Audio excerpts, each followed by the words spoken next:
And oftentimes, actually, Alibaba, I'm not going to say it's one of the worst places to source, but certainly there are better places to source. So here's why. You will find that specific product categories tend to have their own dedicated places to go source from, and Alibaba is kind of like a big aggregator, and it's everybody sourcing there and everybody selling their products there. So it's not necessarily the best place. Certainly you can find better deals elsewhere. All right, so let's go through some of those other places to go source. Let me get this off. Here's one place I source from heaps. Global Sources. It's kind of become my default for sourcing for my established products. So I tend to source my established products here because it's, in my experience, a much better experience to source on here, and the people who you are buying from tend to be a lot more professional, a lot more communicative, a lot more responsive. It's a good place to source. I really, really like Global Sources. It's become, as I said, my kind of go-to place. Okay, so definitely check out Global Sources. You can find some really good things here. Really, really cool. So that's one. The other thing I do a lot of now is I source from trade shows, whether that be me going to the trade show. So one trade show that I go to every year because of the market that I sell in. Supply side east. Is this one, supply side east, and you'll know immediately what my market is when that finally comes up. So it's the nutraceutical market, there you go. So that's everybody who's anybody goes to this particular trade fair for their nutraceuticals and go and source those from. It's really, really good. You get to find out what's going on. Exhibitors, people who are exhibiting there tend to be at the cutting edge of the nutraceutical market, and so I've had a lot of success sourcing products there, and I think more importantly I've developed a lot of really good friendships and relationships with people from there, which has really helped my business. So that's definitely not to be underestimated, the kind of face-to-face kind of thing. But if you can't get yourself off to New Jersey, then you want to go to exhibitor listings, and this will tell you the people who are actually exhibiting there. So you can see who's exhibiting and you can contact them directly. And that little strategy, contacting people who are exhibiting at trade shows, is a really, really good strategy for sourcing products. It will enable you to get in front of and talk to people who are genuinely wanting to grow their own businesses, and that's the sort of people you want to be in front of. So that's really good. For India, I use this one, India Mart. Here you go. So I use these guys. India Mart, really, really good for sourcing from India. India has got some really great suppliers, some really great products that they produce. They are world class at textiles, for instance, like nobody better, I don't think anyway, for textiles. So they're really, really good. And also, in light of the coronavirus and China, and it becoming, increasingly important to diversify the supply chain as far as your suppliers go, I think there's a very good argument to be made for having, a plan B, a plan C, and a plan D for your products, as lots and lots of people are discovering because they can't get any products from China because basically a lot of China's closed. So that's kind of interesting. Lots of people go to Canton Fair. I have personally never ever been to Canton Fair. I haven't felt the need to go to that. And I don't actually feel the need to go to that.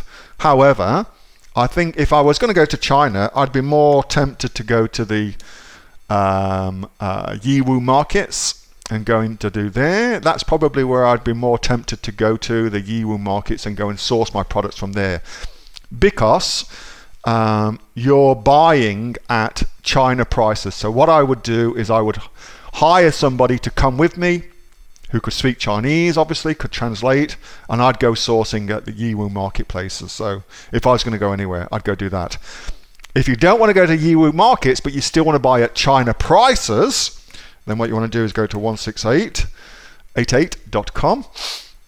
And this is a marketplace of sellers, which is all for China. So oftentimes you will find amazing bargains here, and you will also find, very, very interestingly, the people who sell on Alibaba and have got minimum order quantities of like 10,000 units, you'll often find their products on 1688.com that you can buy 1 unit of, and it's actually much cheaper than you can buy the same product with a 10,000 MOQ on Alibaba. So that's a massive, massive tip for you. You need to work to do this. You'll need to get some translation software or use Google Chrome and have it translated through Google Chrome. But it is well worth checking here as well. I really, really like this particular one. So let's just go down and look at something. Let's add a look.